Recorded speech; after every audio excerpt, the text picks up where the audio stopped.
यूं तो बसपा मुखिया मायावती का हर जन्मदिन सुर्खियां बटोर ही लेता है, कभी नोटों की माला को लेकर तो कभी जन्मदिन पर मिले तोहफों को लेकर। लेकिन 2023 में जब 15 जनवरी को मायावती ने अपना जन्मदिन मनाया तो उसने सुर्खियां दूसरी वजहों से बटोरी, और वो वजह थी मायावती का एक बयान जिसमें उन्होंने ऐलान किया है कि अब 2023 से लेकर आगे के जितने भी विधानसभा और लोकसभा के चुनाव होंगे, बीएसपी वो चुनाव अकेले दम पर लड़ेगी। इस बयान ने साफ कर दिया है कि मायावती अब न तो कांग्रेस और न ही समाजवादी पार्टी और न ही किसी दूसरी पार्टी से गठबंधन करेंगी। तो क्या मायावती अकेले चुनाव लड़कर सीधे तौर पर बीजेपी को फायदा पहुंचाएंगी? क्या मायावती के अकेले चुनाव लड़ने का सबसे बड़ा नुकसान अखिलेश यादव और समाजवादी पार्टी को होगा, या फिर मायावती के इस फैसले का सबसे ज्यादा नुकसान खुद मायावती को ही उठाना पड़ेगा?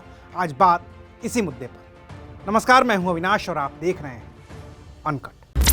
पहले सुनिए कि मायावती ने अपने जन्मदिन पर कहा क्या है और फिर आगे बात करते हैं। विधानसभा के वे अगले वर्ष देश में लोकसभा के लिए होने वाले आम चुनाव में भी हमारी पार्टी बीएसपी किसी भी पार्टी के साथ कोई भी गठबंधन करके ये चुनाव नहीं लड़ेगी। जाहिर है कि मायावती ने अब एकला चलो रे का ऐलान कर दिया है। वो कह रही हैं कि उन्हें गठबंधन का फायदा नहीं मिलता। वो कह रही हैं कि बीएसपी का वोट तो ट्रांसफर हो जाता है, लेकिन जिस पार्टी से वो गठबंधन करती हैं उसका वोट ट्रांसफर नहीं हो पाता है।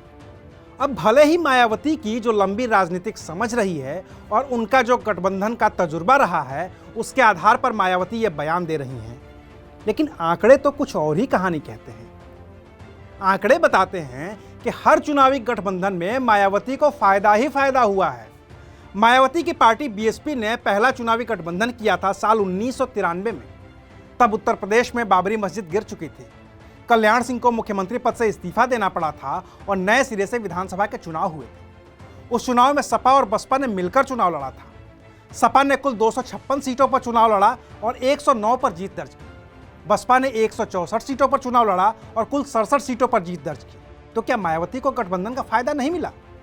क्योंकि जिस मायावती और बीएसपी को 1991 के विधानसभा चुनाव में अकेले लड़ने पर महज 12 सीटें मिली थीं, ठीक 2 साल बाद सपा के साथ गठबंधन करने पर सीटों की संख्या में 5 गुना से भी ज्यादा का इजाफा हो गया। इतना ही नहीं, ये सपा के साथ जीती हुई विधानसभा सीटों का ही नतीजा था कि सपा से गठबंधन टूटने के बाद मायावती ने बीजेपी के साथ मिलकर सरकार बनाई और पहली बार मुख्यमंत्री की कुर्सी पर भी पहुंची। उस 93 के चुनाव में ही ये नारा उछला था कि मिले मुलायम कांसी राम, हवा में उड़ गए जय श्री राम। हालांकि सपा के साथ चुनाव लड़ने और बीजेपी के साथ मिलकर सरकार बनाने के बावजूद मायावती गठबंधन कायम नहीं रख पाई और 1995 में फिर से विधानसभा चुनाव की नौबत आ गई। और तब मायावती ने सपा और बीजेपी को छोड़कर कांग्रेस के साथ गठबंधन में चुनाव लड़ा। बीएसपी ने 1996 में 300 सीटों पर चुनाव लड़ा, जबकि कांग्रेस के खाते में उस गठबंधन में महज 125 सीटें मिली थी। चुनाव के नतीजे आए तो बसपा को कुल 66 सीटों पर जीत मिली, जबकि कांग्रेस ने 33 सीटों पर जीत दर्ज की थी। सीटों के लिहाज से 1996 का चुनाव भले ही बसपा के लिए फायदेमंद नहीं रहा, लेकिन वोट के लिहाज से बीएसपी को करीब 20% वोट मिले थे। 1991 में बीएसपी ने अकेले लड़ा था तो उसे 10% वोट ही मिले थे, जबकि सपा के साथ गठबंधन में बीएसपी को 11% से थोड़े ज्यादा वोट मिले थे। इस हिसाब से देखें तो कांग्रेस के साथ मायावती के गठबंधन ने बीएसपी को यूपी में मजबूत ही किया था। लेकिन मायावती ने सरकार बनाने के लिए कांग्रेस के साथ गठबंधन तोड़ दिया और चुनाव बाद बीजेपी के साथ गठजोड़ कर लिया। हालांकि यह गठबंधन भी नहीं टिक पाया। फिर 2002 के विधानसभा चुनाव में मायावती अकेले उतरी। सीटें भी बढ़ीं और वोट प्रतिशत भी। सीटें बढ़कर 98 हो गई और वोट प्रतिशत बढ़कर 23 के पार हो गया। लेकिन सीटें इतनी नहीं थीं कि सरकार बना सके, तो फिर से सहारा मिला बीजेपी का। लेकिन फिर यह भी गठबंधन नहीं चल पाया और मायावती के बाद मुलायम मुख्यमंत्री बन गए।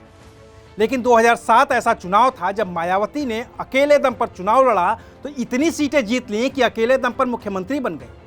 उस चुनाव में मायावती को कुल 206 सीटें मिली थी और वोट प्रतिशत भी 30 के पार हो गया था। लेकिन फिर 2012 में खेल पलट गया। सपा ने मायावती से भी बड़ी जीत दर्ज की और सरकार बना ली।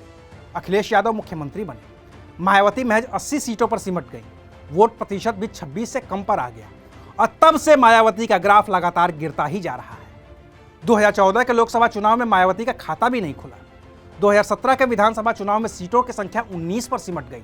वोट प्रतिशत गिरकर 22 पर पहुंच गया और ये सब तब हुआ जब मायावती ने बिना गठबंधन के चुनाव लड़ा। लेकिन 2019 के लोकसभा चुनाव में जब मायावती की बसपा ने अखिलेश यादव की सपा और अजित सिंह की राष्ट्रीय लोकदल से गठबंधन किया तो खूब फायदा मिला।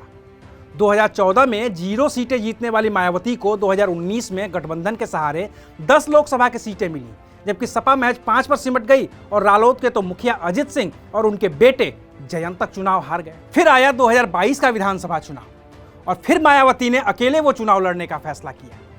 नतीजा सबके सामने है कि मायावती के विधायकों की संख्या 1 पहुंच गई और वो भी विधायक मायावती की पार्टी की बदौलत नहीं, खुद की बदौलत चुनाव जीता, जिनका नाम है उमाशंकर सिंह। वोट प्रतिशत गिरकर 13% से भी कम रह गया। और अब 2023 के दूसरे राज्यों के विधानसभा चुनाव समेत लोकसभा का चुनाव भी अकेले दम पर लड़ने का ऐलान करने वाली मायावती आखिर किस आंकड़े के दम पर सियासी कामयाबी की उम्मीद लगा रही हैं, ये तो वो ही बेहतर बता सकती हैं। बाकी अकेले चुनाव लड़कर मायावती ने सत्ता तक खोई है, लेकिन बीजेपी को कैसे फायदा पहुंचाया है, इसका हालिया उदाहरण उत्तर प्रदेश में हुए उपचुनाव है। और सबसे बड़ा उदाहरण है आजमगढ़ का, जहां सपा, बीजेपी और बीएसपी तीनों ने अपने उम्मीदवार उतारे थे। बीएसपी उम्मीदवार गुड्डू जमाली को 2,66,000 वोट मिले थे, वहीं सपा के धर्मेंद्र यादव को कुल 3,04,000 वोट मिले थे, जबकि उपचुनाव में जीत दर्ज की थी बीजेपी के दिनेश लाल यादव निरहुआ ने, जिन्हें 3,12,000 वोट मिले थे। अगर बीएसपी ने उम्मीदवार नहीं दिया होता तो शायद आजमगढ़ उपचुनाव में सपा के धर्मेंद्र यादव की जीत आसान हो गई होती, और ऐसा हुआ भी है। खतौली विधानसभा सीट पर हुए उपचुनाव में बीएसपी ने उम्मीदवार नहीं दिया तो सपा आरएलडी का गठबंधन जीत गया। मैनपुरी उपचुनाव में भी बीएसपी का उम्मीदवार नहीं था तो डिंपल यादव ने बड़ी जीत दर्ज की। हालांकि रामपुर में लोकसभा और विधानसभा में बीएसपी को उम्मीदवार न देने के बावजूद जीत बीजेपी की हुई थी। गोला गोकर्णनाथ के उपचुनाव में भी बीएसपी प्रत्याशी नहीं था, इसके बावजूद जीत बीजेपी की ही हुई थी। तो ये कोई शाश्वत सत्य जैसा नहीं है कि अगर बीएसपी अपना उम्मीदवार न दे तो फायदा सीधे सपा को ही होता है। हालांकि 2017 में भी जब मायावती ने विधानसभा का चुनाव अकेले लड़ा था तो नुकसान सपा का हुआ था और वो सत्ता से बाहर हो गई थी। हालांकि उत्तर प्रदेश के बाहर भी जब जब मायावती ने गठबंधन किया है उन्हें फायदा ही हुआ है, चाहे वो राजस्थान में कांग्रेस से गठबंधन हो, या फिर छत्तीसगढ़ में अजित जोगी की पार्टी से, या फिर कर्नाटक में जेडीएस से, या फिर पंजाब में शिरोमणि अकाली दल से। उन्हें सियासी फायदा होता रहा है। दूसरे राज्यों में मायावती का नुकसान बस ये होता है कि जीतने के बाद उनकी पार्टी के विधायक पार्टी छोड़ जाते हैं और उसी पार्टी के साथ चले जाते हैं जिसके साथ बीएसपी ने गठबंधन किया होता है। राजस्थान इसका बड़ा उदाहरण है, जहां 6 विधायक जीते और जीतकर कांग्रेस में शामिल हो गए। तो अब मायावती ने तय कर लिया कि वो अकेले ही लड़ेंगी।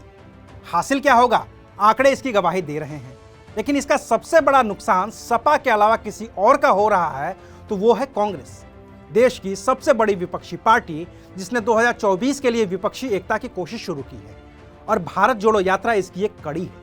लेकिन मायावती का अपने जन्मदिन पर किया ये ऐलान विपक्षी एकता की उस कोशिश को ध्वस्त करता नजर आ रहा है, जिसकी बात कांग्रेस के अलावा टीएमसी की ममता बनर्जी से लेकर केसीआर और जेडीयू के नीतीश कुमार करते आए। तो आज के लिए बस इतना ही, फिर मिलेंगे एक नई कहानी के साथ। देखते रहिए अनकट। शुक्रिया।